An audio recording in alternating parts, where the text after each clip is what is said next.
Day at the shack here, and I working on getting my quad put back together here, and then I'm going to run down and check some wool snares. But meanwhile, I got cooking here.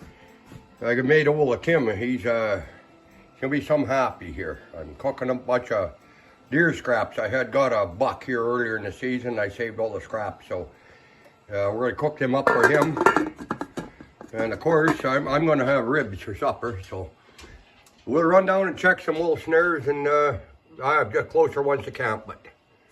And oh yeah, he's all ready to go. As soon as I said snares, he's ready to go check them out. So, well, there we got her all put together, and oh man, it seems tighter already. I mean, I never went nowhere, but I'm going to go check some wool snares. And Tim, as soon as he heard the quad fire up, he was on her. But I'm going to drag my drag as I go, because we got another 2 inches of snow or so here last night. So, and it's still snowing now, so we're just hoping we cut something. There's no promises, guys. Just ready to go, and I look up by the shack here, just getting in the quad, and look who's standing here.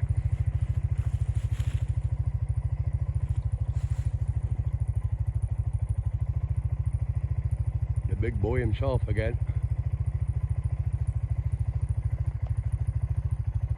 Don't want to move. I'm walking towards him.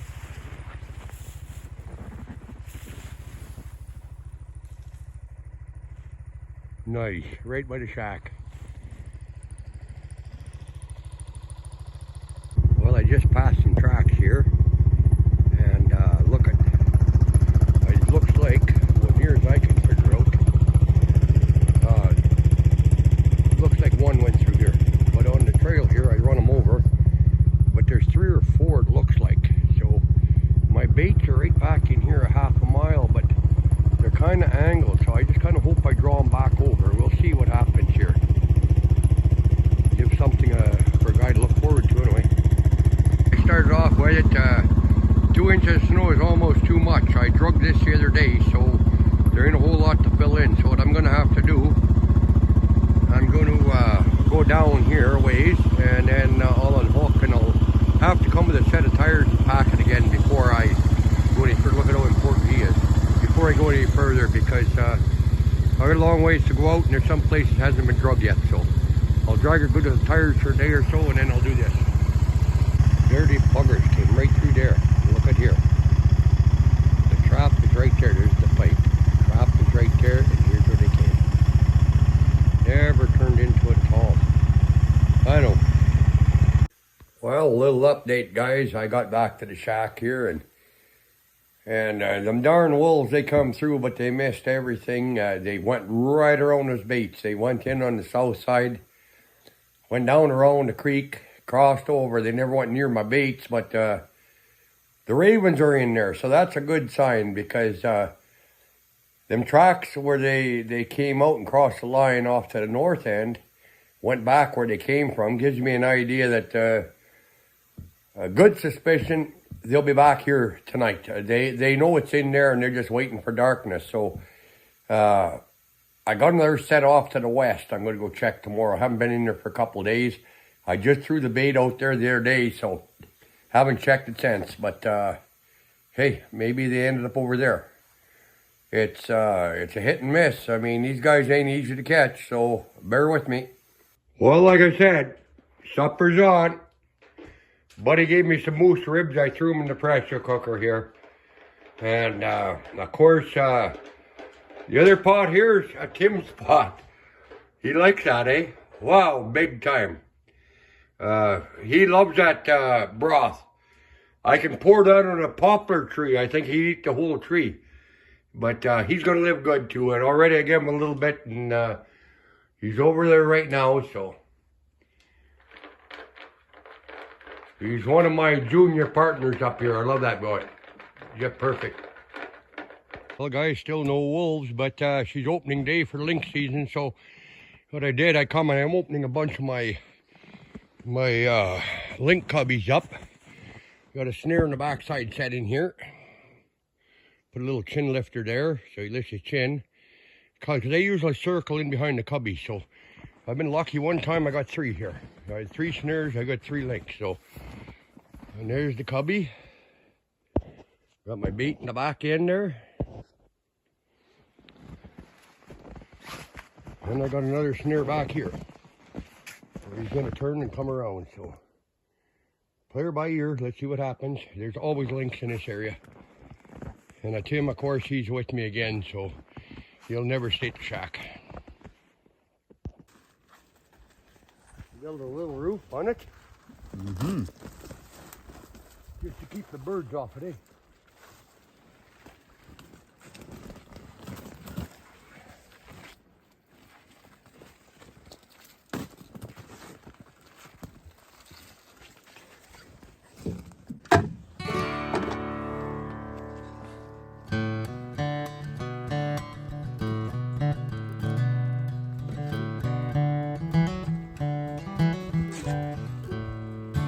Snare on that pole? Yeah. 1 per pole.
Well, Tim and Clint and I went to open trails today, and we did 2.3 Ks yesterday.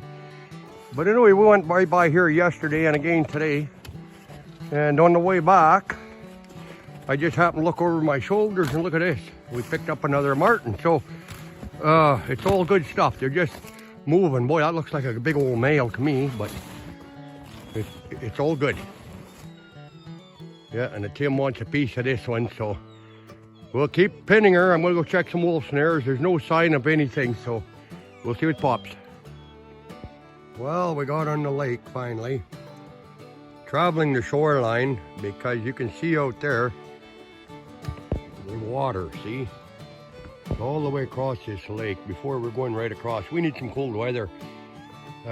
What happened, we end up with a pile of snow here and push down. That's all flood water, but there's a couple places you can see air holes, and of course I'm coming across, and yeah, you kind of tighten up the cheeks here when you hit this. You figure you're going through, but it's just flood water. We've got to watch we don't get into an air hole. Well, Tim and I, we went to set some more lynx sets and check a few wolf snares here and there, and there's just no sign, guys, but look at we happened to pick up another marten. So, I mean, at least we're getting something. It's, I know everybody's getting tired of looking at martens, but hey, it's fur, and you know what? Those wolves, they'll come around again. Them two come through, and they just left the country. It's just a matter of time for them to come back. It's a waiting game, guys. But hopefully it pays off. It's just giving me more time to get snares out, and let's get this country loaded.